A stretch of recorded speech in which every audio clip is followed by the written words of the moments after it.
calm criminal. There are places in Colombia where maps simply stop trying to be accurate, where the green of the jungle presses so tightly against itself that satellite images blur into a single, endless mass, and where entire human beings vanish without leaving behind so much as a shoe. I have always been drawn to those places in the way one is drawn to a locked door in a quiet corridor, not because I believe there is something supernatural waiting behind it, but because history shows that when people disappear in clusters, and when their remains are sometimes found in states that defy easy explanation, there is usually something deeply human and deeply disturbing at work beneath the surface. The Colombian jungle, particularly the vast region stretching through the Amazon basin, the Darien Gap, and the dense interior corridors between Caquetá, Guaviare, Putumayo, and Meta, has for decades functioned as one of the most unforgiving environments on Earth. It is not merely a forest, but an ecosystem that actively erases evidence. Heat accelerates decomposition to a startling degree. Insects strip soft tissue within hours. Rivers swell and shift, swallowing objects, and then depositing them hundreds of miles away. The ground itself is soft, unstable, and in many places riddled with sinkholes and concealed graves that date back through years of conflict. When people go missing there, they rarely return, and when they do return, it is often in fragments. One of the most unsettling patterns, and one that investigators inside Colombia have quietly acknowledged for years, is that disappearances in the jungle do not occur randomly. They cluster along certain river routes, near abandoned airstrips, or at the edges of territories once controlled by guerrilla factions, paramilitaries, or narcotics traffickers. These regions form invisible corridors, and within those corridors people vanish with a consistency that suggests design rather than chance. In 2013, a small team of environmental surveyors entered a section of rainforest near the Guaviare River. Their work was routine, cataloguing tree species, mapping erosion patterns, and collecting soil samples for a university study. There were 4 of them, all experienced, all equipped with satellite phones and GPS. They were scheduled to return to San Jose del Guaviare within 6 days. On the 7th day, when they failed to appear, local authorities initiated a search that would stretch across nearly 2 weeks and cover hundreds of square kilometers. What search teams found was not encouraging. Their campsite remained intact. Equipment lay undisturbed. One hammock still hung between 2 trees, gently swaying as though someone had risen from it moments earlier. Boots sat near the edge of a small clearing. A cooking pot still contained the hardened remnants of rice and tinned meat. There were no signs of struggle, no visible blood, and no footprints leading away from the site that could be reliably followed through the thick undergrowth. It was as if the group had stood up together and walked into the trees, leaving everything behind. 3 weeks later, a fisherman travelling downriver discovered a backpack lodged between branches along the muddy bank. Inside were notebooks belonging to one of the surveyors, water damaged but partially legible. The final entries were routine observations about soil acidity and insect density, followed by a short line written with enough pressure to tear the page beneath it. The line read, "We keep hearing someone moving just beyond the trees." there were no further notes. The official conclusion suggested the team had become disoriented and succumbed to the jungle itself, perhaps falling victim to dehydration, infection, or wildlife. Yet experienced trackers who reviewed the case pointed out a crucial detail. When people are lost in dense rainforest, they tend to leave trails of disturbance, broken branches, displaced leaves, discarded items. Even in panic, the human body moves in ways that mark its passage. In this case, there was nothing. No trail leading away from camp. No scattered belongings. No remains discovered in any direction despite extensive aerial searches. The jungle had not simply swallowed them, it had erased them. Stories like this are not isolated incidents, but part of a broader pattern that stretches back decades. During the height of Colombia's internal conflicts, vast portions of the jungle were effectively off limits to civilians. Guerrilla groups, paramilitaries, and criminal organizations carved the landscape into territories, each governed by its own rules and punishments. Those who entered without permission often disappeared. In some cases, their bodies were deliberately hidden in mass graves or dissolved in chemicals. In others, they were left exposed as warnings. Yet there were also reports, whispered by locals and occasionally recorded in police files, of individuals who vanished in areas where no armed group claimed responsibility and where no remains were ever recovered. In the late 1990s, a river trader named Esteban Rojas travelled regularly between small settlements along the Caquetá River. He knew the waterways intimately and had spent most of his adult life navigating the shifting channels. One evening he set out with a small cargo of supplies bound for a village several hours downstream. He never arrived.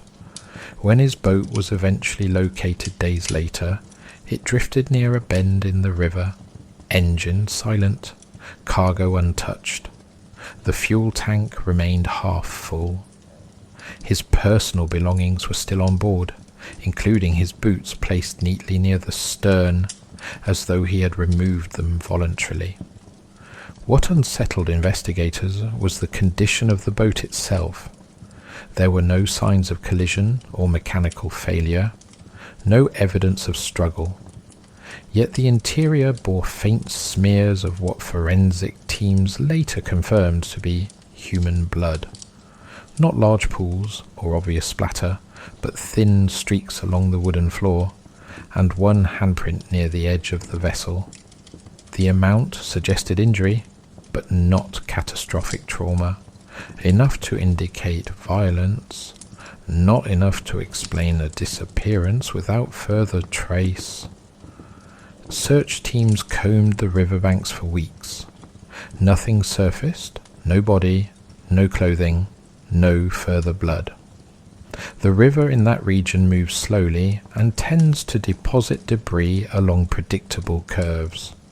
When something enters the water, it is usually found. In Esteban's case, it was not. Local residents offered theories in hushed tones. Some believed he had encountered traffickers who disposed of him at sea. Others suggested something more difficult to categorize. Several claimed that for days before his disappearance they had heard strange calls at night from the forest across the river, sounds resembling human voices attempting to mimic animals. One elderly woman insisted she had seen lights moving through the trees where no settlements existed. These accounts were noted and then quietly filed away as superstition. By the early 2000s, as satellite technology improved and Colombia began to stabilize politically, more expeditions ventured into previously inaccessible regions. With them came new disappearances. A pair of European backpackers trekking near the Serranía de Chiribiquete National Park failed to return from what was intended to be a 3-day excursion. Months later, fragments of their equipment were discovered scattered along a tributary. Their camera was recovered intact. The final photographs showed dense foliage, riverbanks, and then a series of blurred images taken in rapid succession as though the photographer had turned suddenly. The last clear frame captured a shape partially obscured by trees. Investigators could never conclusively identify it. Some argued it was a trick of light and shadow. Others pointed out proportions that did not align with any known animal in the region. No human remains were ever located. What makes the Colombian jungle particularly unsettling is not merely that people disappear, but that the environment often returns partial evidence in ways that raise more questions than they answer. Bodies are sometimes recovered weeks or months later in states suggesting they were moved post-mortem. Bones appear in locations far from where individuals were last seen. Clothing surfaces neatly folded along riverbanks. In several documented cases, footwear has been found placed together as though removed deliberately, even when surrounding evidence indicates panic or violence. Forensic teams operating in remote regions face immense challenges. Heat accelerates decomposition so rapidly that determining time of death becomes nearly impossible after only a few days. Scavenging animals scatter remains across wide areas. Rivers carry fragments far downstream. Yet even accounting for these factors, certain recoveries defy straightforward explanation. In 2007, searchers looking for a missing hunter near Putumayo discovered a human femur and sections of ribcage arranged in a small clearing. The bones belonged to a man who had vanished nearly a year earlier. They showed cut marks consistent with sharp tools, but no other remains were found within a 2-kilometer radius. There was no evidence of burial, no clothing, no skull. The bones had been placed deliberately, almost carefully, on a patch of ground where they would be easily seen. The official report suggested post-mortem scavenging and natural redistribution. Privately, one investigator noted that animals do not typically arrange bones in tidy groupings. Over time, these cases have created an undercurrent of unease among those who work in Colombia's interior regions. Guides speak of zones where they refuse to travel after dark. River pilots describe stretches of water where engines fail without clear mechanical cause. Indigenous communities maintain oral histories about areas considered spiritually dangerous, places where, according to tradition, the boundary between the living and the dead is unusually thin. While such beliefs are often dismissed by urban authorities, they persist with remarkable consistency across geographically distant groups. I find myself returning again and again to a particular question. When multiple disappearances occur within overlapping territories, and when physical evidence repeatedly appears in altered or incomplete forms, are we looking at isolated incidents shaped by an unforgiving environment? Or are we witnessing the surface traces of something more coordinated, more deliberate, and perhaps more deeply rooted in the landscape than official explanations allow? Because the Colombian jungle does not simply hide bodies, it hides patterns, And once one begins to trace those patterns across years and across regions, the picture that emerges is far more intricate and far more troubling than a series of unfortunate accidents.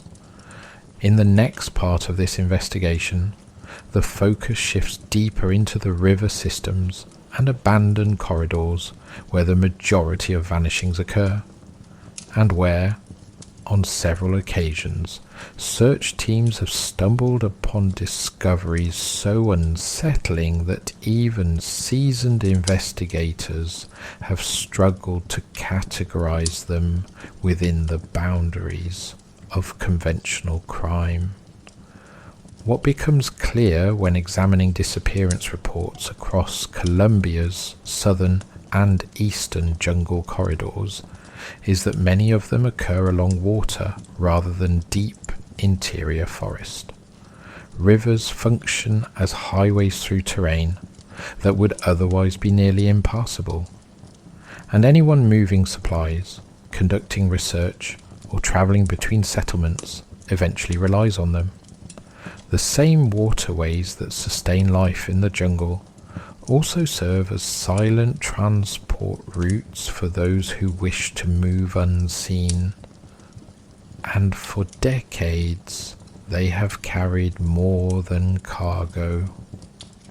In the department of Putumayo, along a slow-moving stretch of river bordered by dense canopy, authorities responded in 2004 to reports of an abandoned canoe drifting near a sandbank.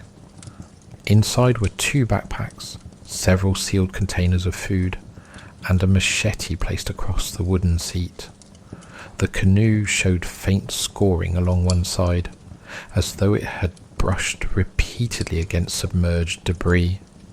There were also small, dark stains near the bow that later tested positive for human blood. The quantity was limited but unmistakable. What was missing were the 2 men known to have been travelling in the vessel, both experienced fishermen familiar with the region and its hazards. Search teams combed the surrounding banks for nearly 10 days. They found footprints leading away from the river into a narrow corridor between thick stands of vegetation. The prints suggested 2 individuals moving quickly, occasionally stumbling. After roughly 30 meters, the trail stopped abruptly at a patch of flattened foliage where investigators noted signs of disturbance, broken stems, compressed earth, and additional traces of blood. Beyond that point there was nothing. No continuation of footprints, no drag marks, no discarded items. It was as if the men had stepped into a space and then ceased to exist within the physical landscape. Several weeks later, a fragment of human remains was recovered downstream. It consisted of part of a forearm bearing a distinctive tattoo that allowed identification of one of the missing men. The condition of the tissue suggested both animal activity and exposure to water, yet forensic examination revealed sharp force trauma inconsistent with typical predation. The remainder of the body was never found. The second man has never been located in any form. Cases like this often produce overlapping explanations. Armed groups operating in remote zones have historically used rivers as disposal routes, weighting bodies or dismembering them to hinder identification. Wildlife can scatter remains rapidly, especially in humid environments where scent travels quickly and scavengers converge. Yet investigators who reviewed the Putumayo case noted several inconsistencies. The initial disturbance site on land showed no clear signs of a struggle large enough to account for 2 adult men being subdued. The blood present was not extensive. The machete remained in the canoe rather than being carried ashore, suggesting the men either left in haste or were prevented from retrieving it. Most puzzling of all was the abrupt termination of the footprint trail. Even when individuals are forcibly taken, some form of track or environmental disturbance typically remains. Here, the jungle seemed to have closed behind them. Further north, in the Meta region, a separate pattern emerged during the late 2000s, involving small groups of illegal gold miners who established temporary camps along remote tributaries. Mining in these areas was dangerous not only due to the physical environment, but also because of the presence of criminal organizations seeking to control extraction sites. Several miners vanished over a span of 3 years under circumstances that initially appeared linked to territorial disputes. However, in at least 2 cases, equipment and personal belongings were left undisturbed at campsites, showing no signs of armed confrontation. Tents remained intact. Cooking fires had burned down naturally. Tools lay where they had been set aside at the end of the workday. The men themselves were gone. In one instance, searchers discovered a series of shallow depressions leading away from a camp toward a densely vegetated ravine. The depressions resembled footprints, but lacked clear edges, as though made by individuals moving through unusually soft ground. They extended for approximately 20 meters before fading entirely. At the edge of the ravine, investigators found a helmet belonging to one of the missing miners placed upright on a rock. Inside the helmet were several small bones later identified as belonging to a human hand. No other remains were located in the vicinity, despite extensive searches. Local guides assisting with recovery efforts expressed reluctance to continue beyond certain points along the ravine. They spoke quietly of areas where sounds carried strangely and where animals avoided crossing. One guide described hearing what he believed to be voices calling from within dense foliage, not in any recognizable language, but in tones that rose and fell with a cadence resembling human speech. He insisted the sounds moved parallel to the search team's position without revealing a visible source. Such accounts were not included in the official report, but circulated informally among those involved in the operation. The accumulation of cases involving partial recoveries has produced a grim catalogue of forensic anomalies. Bodies or body parts are sometimes discovered at considerable distances from presumed points of disappearance with minimal evidence of transport. Clothing surfaces intact and relatively clean despite prolonged exposure to harsh conditions. In several documented instances, skeletal remains have been found arranged in ways that suggest deliberate placement rather than random scattering. One particularly troubling recovery occurred in 2011 when searchers near the Caquetá River located a skull positioned atop a mound of earth within a clearing. The mandible was missing, as were all other skeletal elements. The skull displayed a single, circular perforation consistent with a projectile wound. Around it lay several personal items belonging to a man reported missing 8 months earlier. The objects were arranged in a rough semicircle facing the skull, as though someone had taken time to position them. Authorities attributed the scene to criminal activity and the possibility of intimidation tactics used by armed groups. Yet the absence of additional remains or signs of burial raised questions that were never fully resolved. The clearing itself showed little evidence of foot traffic, beyond that of the search team. There were no tire tracks or indications of recent human presence. The soil beneath the skull appeared undisturbed, suggesting it had been placed there rather than uncovered. As one examines these cases collectively, certain environmental factors must be acknowledged. The Colombian jungle is capable of extraordinary transformations over short periods. Heavy rainfall can alter terrain overnight, erasing tracks and redistributing objects. Rivers can carry debris for vast distances before depositing it along remote banks. Heat and humidity accelerate decomposition and obscure forensic timelines. These realities complicate investigations and allow for a range of plausible explanations for fragmented recoveries. However, experienced field investigators often emphasize that while the jungle can obscure evidence, it rarely creates deliberate patterns.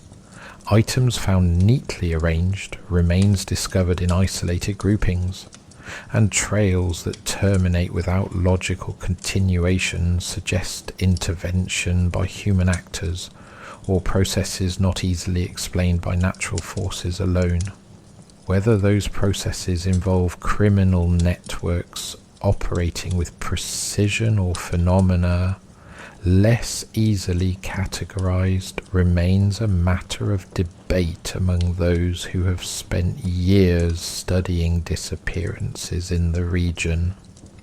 The introduction of subtle paranormal interpretations into these discussions typically occurs not within official channels, but in the testimonies of local residents, guides, and occasionally even search personnel who have experienced events they struggle to contextualize.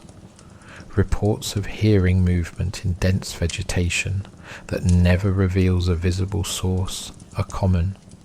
So too are accounts of lights observed deep within the forest, where no settlements exist, appearing briefly before vanishing.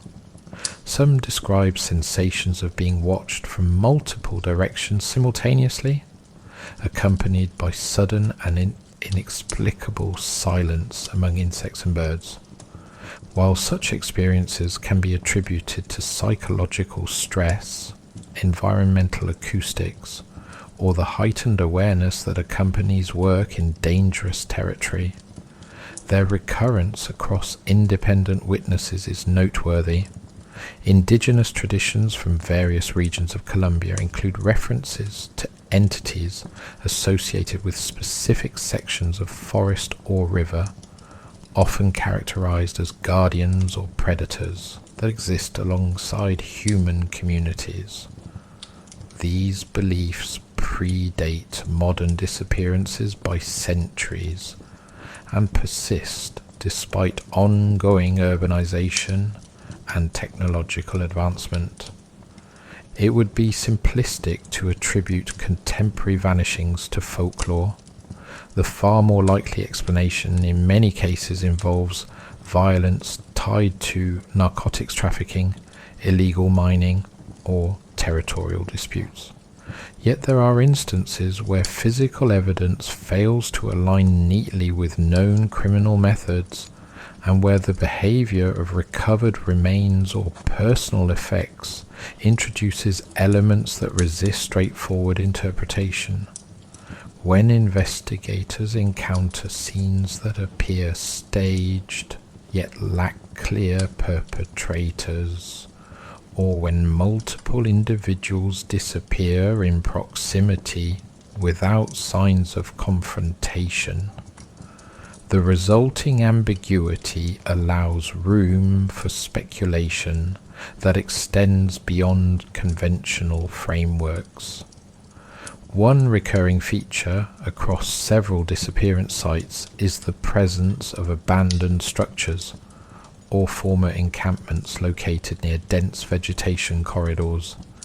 These locations often remnants of past logging operations or temporary settlements, provide shelter and concealment within otherwise open terrain. In more than one case, missing persons were last seen approaching or exploring such structures.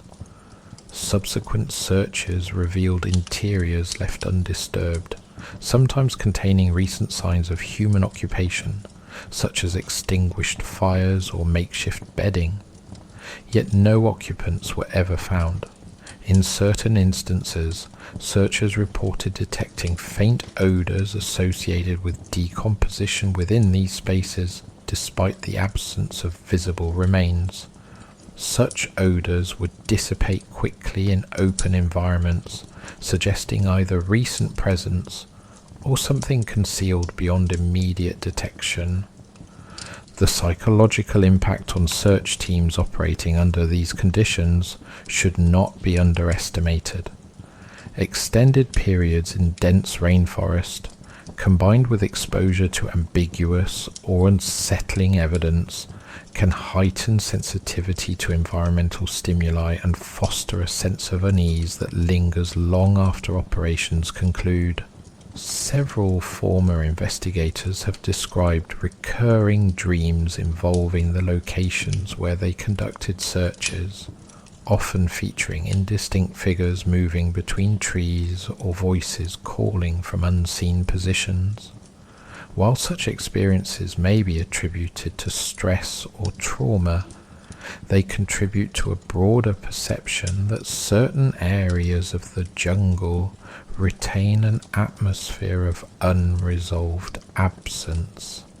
As the number of recorded disappearances continues to grow, efforts to establish comprehensive databases linking cases across regions remain limited by jurisdictional boundaries and the logistical challenges of operating in remote terrain. Many incidents involving local residents are never formally reported, particularly in communities where mistrust of authorities persists. This underreporting obscures the true scale of the phenomenon and complicates attempts to identify consistent patterns or potential perpetrators.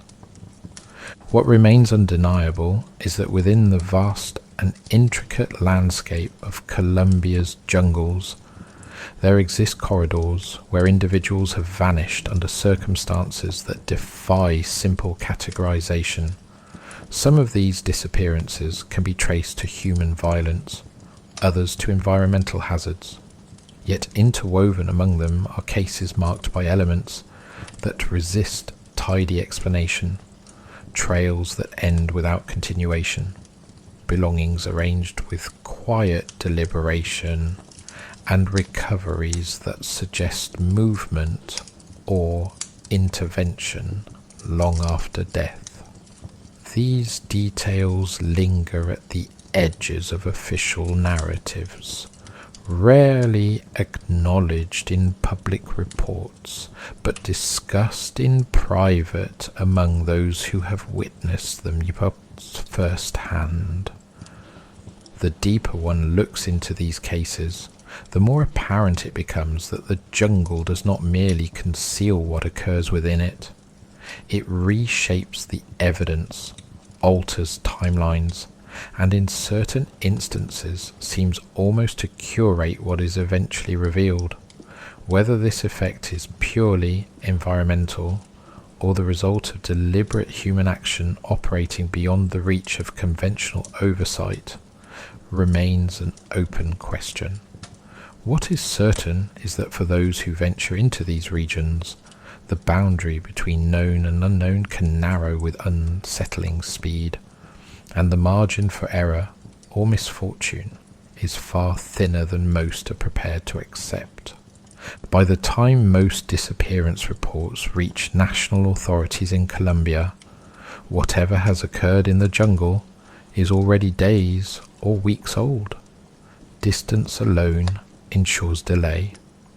Many remote communities sit several hours by river from the nearest police outpost, and in regions where armed groups once held influence, there remains a lingering reluctance to report anything that might invite outside attention.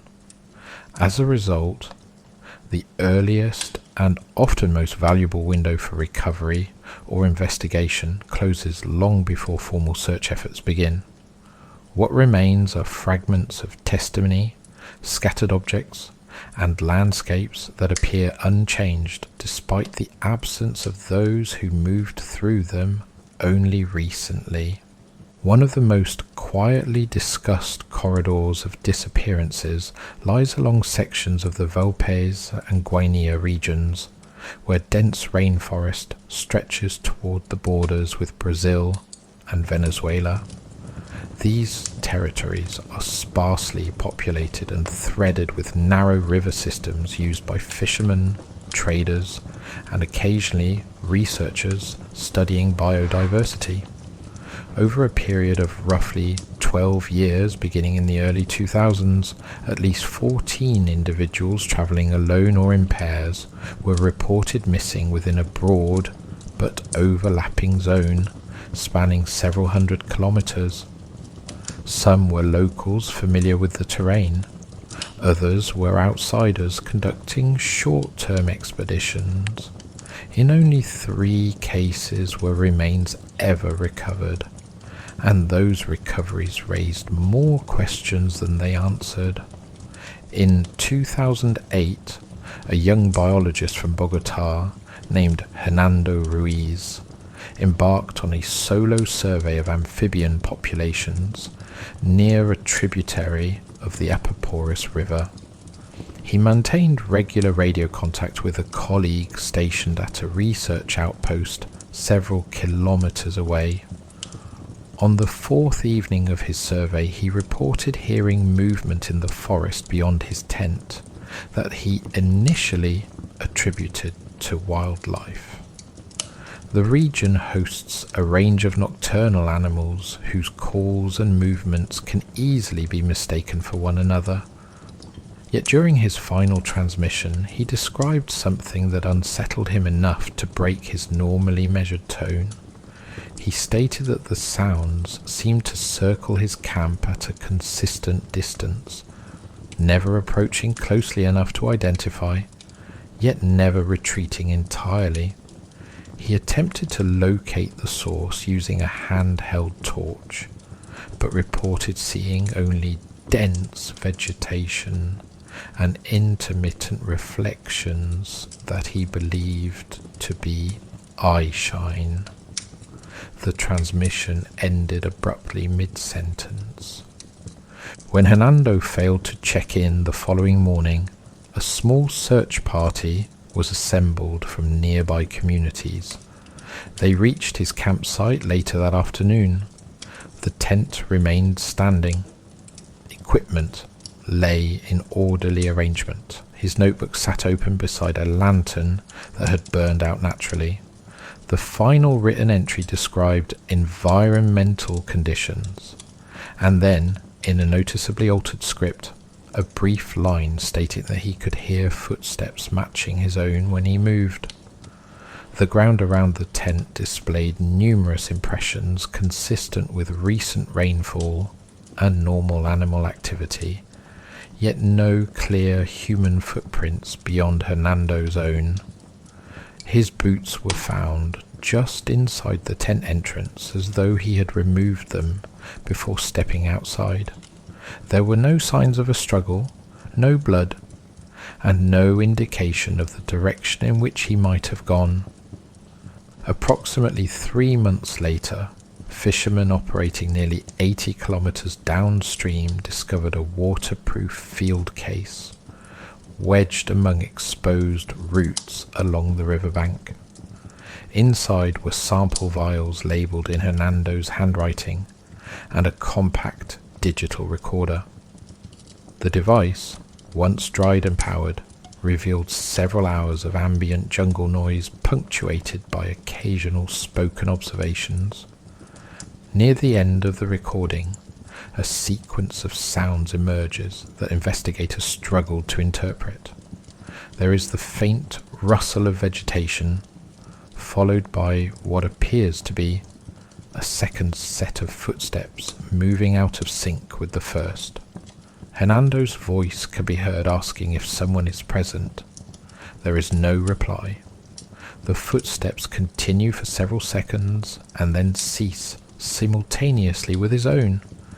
The recording ends with the sound of water moving rapidly, though there is no known river or stream within immediate proximity of the campsite. No physical remains were ever found.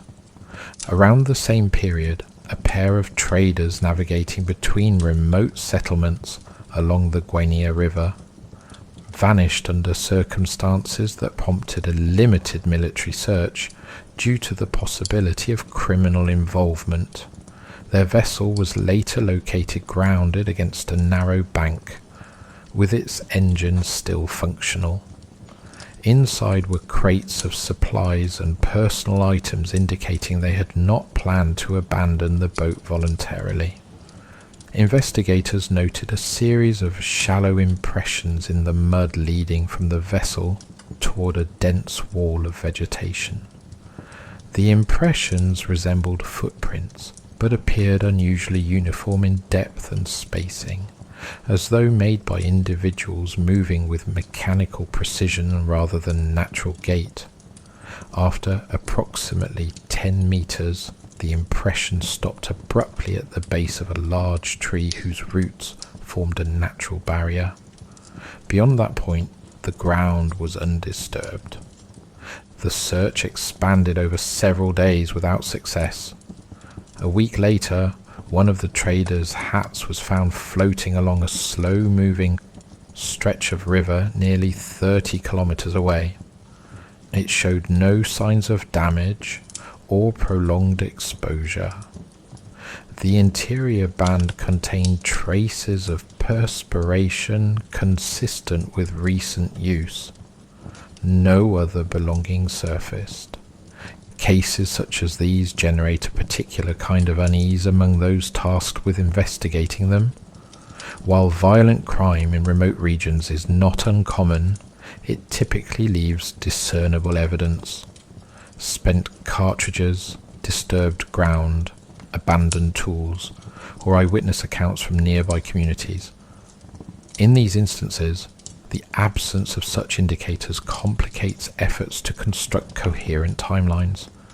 Instead, investigators are left with scenes that appear paused rather than concluded, as though whatever occurred did not unfold in a manner consistent with known patterns of human conflict. Indigenous communities living along these river systems maintain extensive oral histories regarding sections of forest considered inhospitable or spiritually charged. Certain areas are avoided, not due to physical danger, but because of long-standing beliefs that individuals who enter alone may encounter forces that disorient or draw them away from familiar paths. These narratives often describe sensations of being followed by unseen presences, hearing voices that mimic known companions, or experiencing sudden and overwhelming urges to move toward particular locations without clear reason. While such accounts are typically interpreted within cultural frameworks rather than empirical investigation, their recurrence across geographically distant groups has drawn occasional attention from anthropologists studying regional folklore. It would be reductive to attribute modern disappearances solely to these traditions. More tangible factors remain at play, including residual criminal networks, illegal extraction operations, and the inherent hazards of navigating dense rainforest. Yet the persistence of similar experiential reports among individuals from diverse backgrounds including trained researchers and seasoned guides, suggest that the psychological impact of the environment itself may contribute to events in ways not fully understood. Extended exposure to monotonous sensory input, combined with isolation and environmental stressors, can alter perception and decision-making. Individuals may become disoriented, misinterpret sounds, or wander from established routes. In most cases, such disorientation eventually resolves or leads to recoverable outcomes. In the Colombian jungle, however, recovery does not always follow. A particularly disquieting case emerged in 2015, involving a small documentary team exploring abandoned settlement sites along a tributary of the Vaupés River. The team consisted of 3 individuals equipped with cameras, satellite communication devices, and sufficient provisions for a week-long expedition. They established a base camp near the remains of a former logging outpost and conducted daily excursions into surrounding areas. On the 3rd day, one member of the team failed to return from a short solo walk intended to capture footage of a nearby stream. Initial searches focused on the immediate vicinity, but yielded no results. Communication attempts via radio and satellite phone were unsuccessful. The remaining team members reported hearing what they believed to be their colleague calling from deeper within the forest on several occasions. Yet each time they moved toward the sound, it seemed to recede rather than grow closer. Authorities were notified once the team returned to the nearest settlement. A coordinated search involving local guides and police units began within 48 hours. At approximately 2 kilometers from the base camp, searchers discovered a camera belonging to the missing individual, placed carefully atop a fallen log. The device contained several minutes of footage recorded shortly before its apparent placement. The video shows the operator walking along a narrow path toward a stream. Ambient jungle sounds dominate the audio until, near the end, a faint voice can be heard speaking indistinctly from off-camera. The operator responds, asking who is there. The voice repeats, this time sounding closer but still unclear. The footage then becomes unsteady as the camera turns toward dense foliage. For a brief moment, a shape appears partially visible between branches. It is difficult to determine scale or form due to lighting and motion. The recording ends abruptly, as though the device was switched off manually rather than dropped or damaged.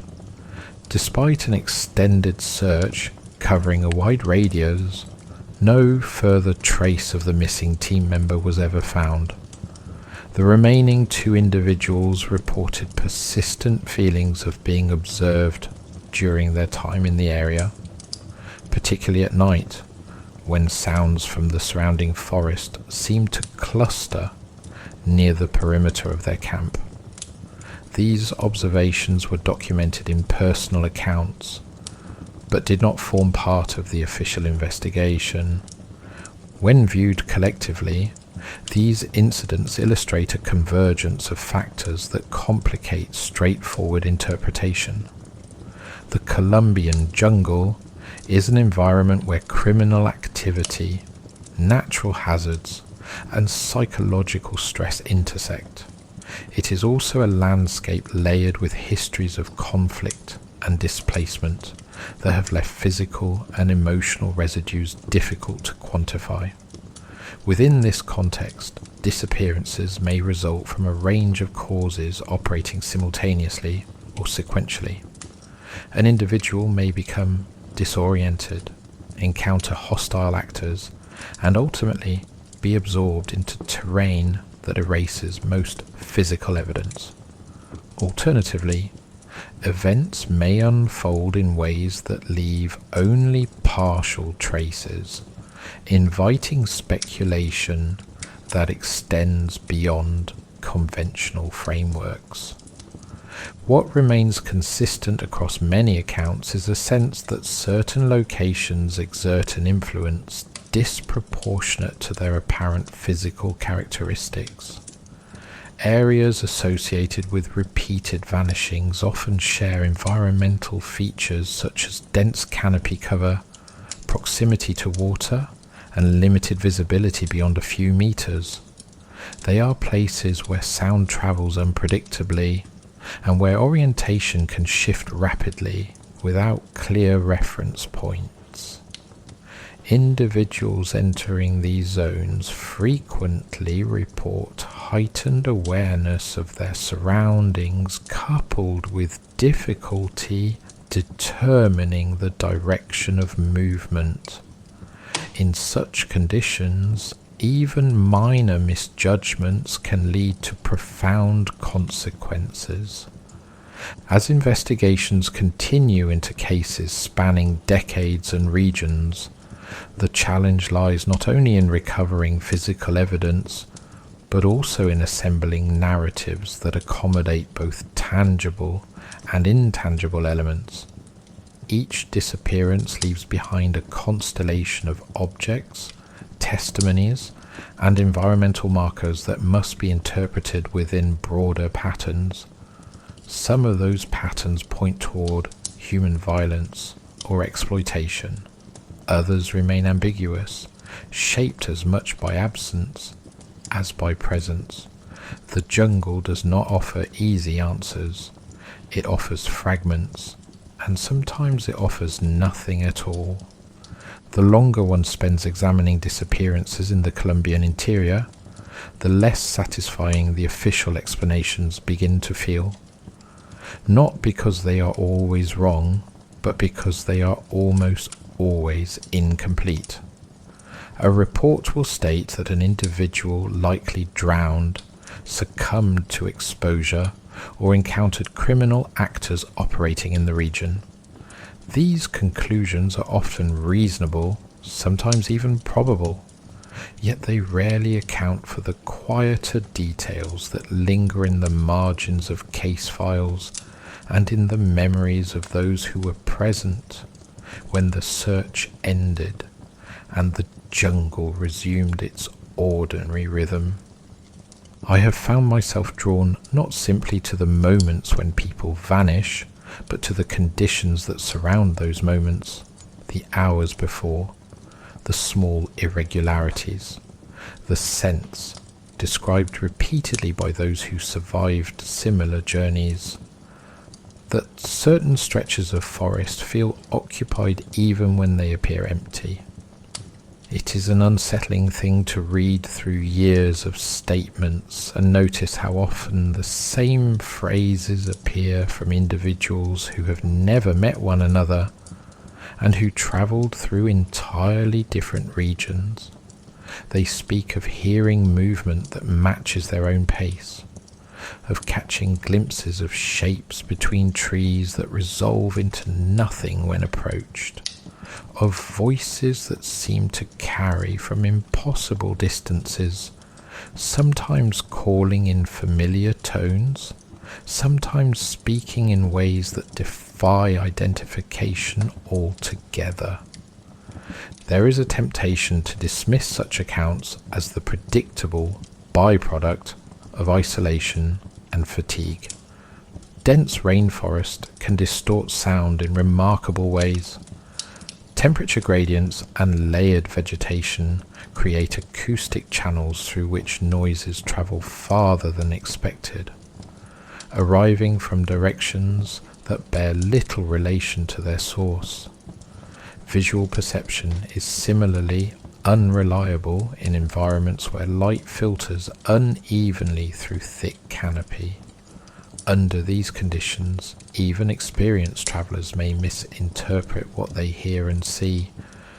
Yet there remains a subset of cases in which multiple witnesses describe experiences so similar and so precisely timed to subsequent disappearances that coincidence begins to feel like an insufficient explanation. In 2017, a small humanitarian logistics team travelled along a remote section of river connecting several isolated communities in the Guaviare region. Their work involved delivering medical supplies and documenting infrastructure needs for a regional development program. The team consisted of 5 individuals and 2 local guides. They moved by motorized canoe, stopping periodically at settlements along the riverbank. On the 3rd evening of their journey, they established a temporary camp on a narrow stretch of elevated ground overlooking a slow-moving bend in the water. According to later statements from surviving members of the team, the area felt unusually quiet from the moment they arrived. Insect noise diminished rapidly after sunset.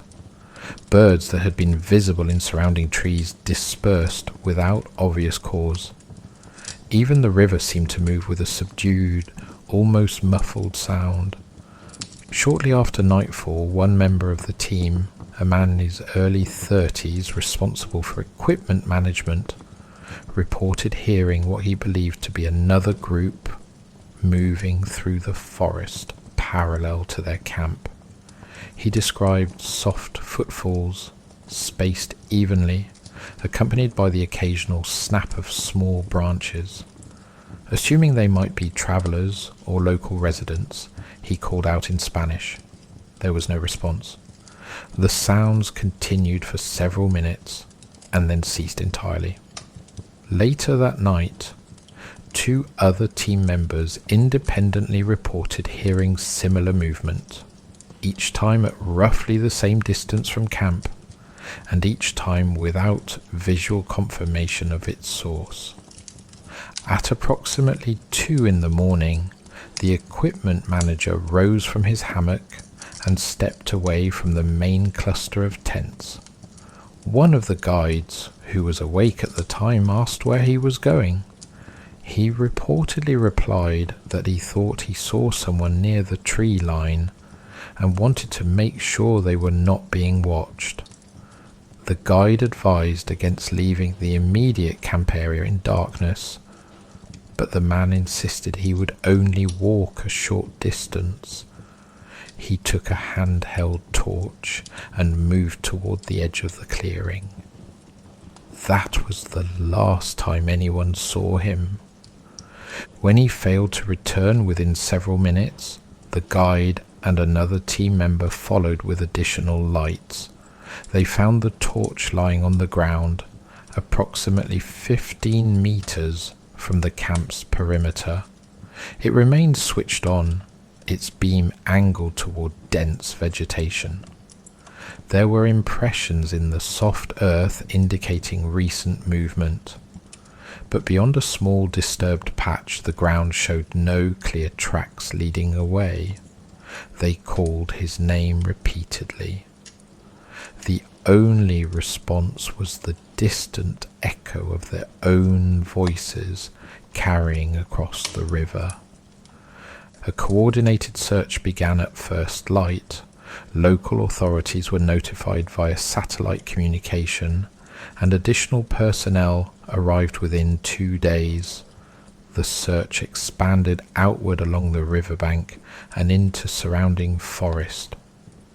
Personal items belonging to the missing man were discovered at irregular intervals over the following week. His watch was found resting on a fallen branch several hundred meters from camp. A boot appeared near the edge of a shallow stream.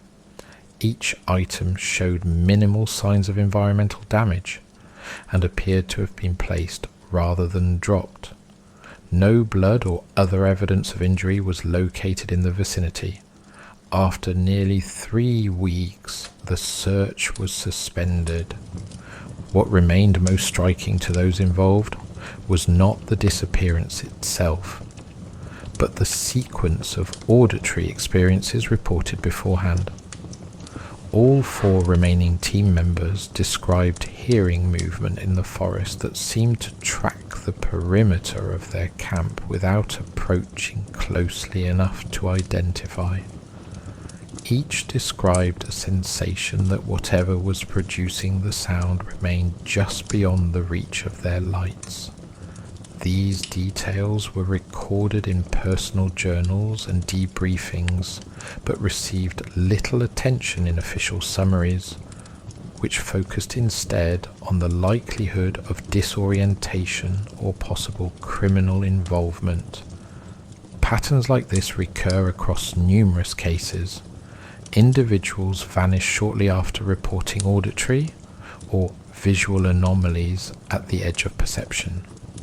Belongings appear later in locations that suggest deliberate placement rather than random loss. Search efforts encounter stretches of terrain where tracks end abruptly or where environmental conditions seem oddly undisturbed despite the presumed passage of people. Over time, these elements form a constellation of observations that resist easy categorization. Each on its own might be dismissed as coincidence or misinterpretation. Together, they create an atmosphere of unresolved tension that lingers long after investigations conclude. The final case I want to describe is one that has circulated quietly among field researchers and river pilots for several years. It is rarely discussed publicly, perhaps because it lacks a clear investigative framework, and perhaps because those who have examined it closely find its implications difficult to reconcile with conventional explanations. The incident occurred in a remote section of rainforest bordering the Valpes region, an area characterized by dense canopy and limited human settlement.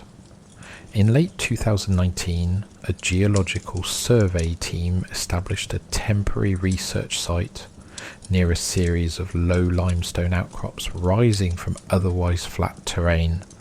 The team consisted of 3 scientists and a local guide. They intended to remain in the area for 5 days, collecting samples and mapping formations believed to contain rare mineral deposits. From the outset, the guide expressed unease about the chosen location. He explained that nearby communities avoided the outcrops due to long-standing beliefs that the ground there was not settled, a phrase used to describe places where, according to local tradition, the boundary between present and past events remained permeable. The scientists, accustomed to such warnings in remote regions, acknowledged his concerns but proceeded with their work. For the first 2 days, nothing unusual occurred beyond the expected challenges of operating in dense rainforest. On the 3rd evening, however, the guide reported hearing what he described as low, rhythmic sounds emanating from within one of the limestone formations. He likened the sound to distant breathing or the slow movement of air through a confined space. One of the scientists, intrigued rather than alarmed, approached the formation with recording equipment. He later noted that the sounds seemed to fluctuate in volume depending on his position relative to the rock face, as though moving internally rather than echoing from an external source. He placed a small audio recorder near a narrow fissure and returned to camp. During the night, all 4 individuals reported experiencing vivid dreams involving indistinct figures standing among the trees at the edge of the clearing. Each described awakening abruptly with the impression that someone had been speaking nearby. they attributed these experiences to fatigue and environmental stress. Shortly before dawn, the guide rose to prepare equipment for the day's work. One of the scientists accompanied him to retrieve the recorder placed near the limestone formation. They reached the site within minutes. The recorder was gone. In its place lay a series of shallow impressions in the damp soil resembling footprints, though elongated and lacking clear toe definition. The impressions led toward a narrow opening between two sections of rock. Beyond that opening, the ground sloped downward into darkness. The guide refused to proceed further. The scientist, after a brief hesitation, shone his torch into the opening and called out. There was no reply. He stepped forward and disappeared from view. The guide waited several seconds, expecting him to re-emerge. When he did not, he moved cautiously toward the opening and called his name. The only response was a faint sound from below, that he later described as neither distinctly human nor animal. He retreated immediately and returned to camp to alert the remaining team member. Together they approached the formation, but did not enter. They reported hearing intermittent sounds from within the rock for several minutes, followed by complete silence. The missing scientist never returned. A subsequent search involving local authorities and specialized units explored the interior of the formation as far as safety allowed. They found no trace of him, no equipment, and no recorder. Geological surveys indicated that the rock beneath the opening extended into a network of narrow chambers and fissures, many too small for human passage, and some terminating abruptly within meters. The guide refused to revisit the site after the search concluded. He later stated that while standing near the opening, he had the distinct sensation of being observed from multiple directions simultaneously, as though whatever lay within the formation extended beyond its physical boundaries. Audio analysis of recordings made elsewhere at the site revealed faint, low-frequency sounds at irregular intervals, though their source could not be determined conclusively.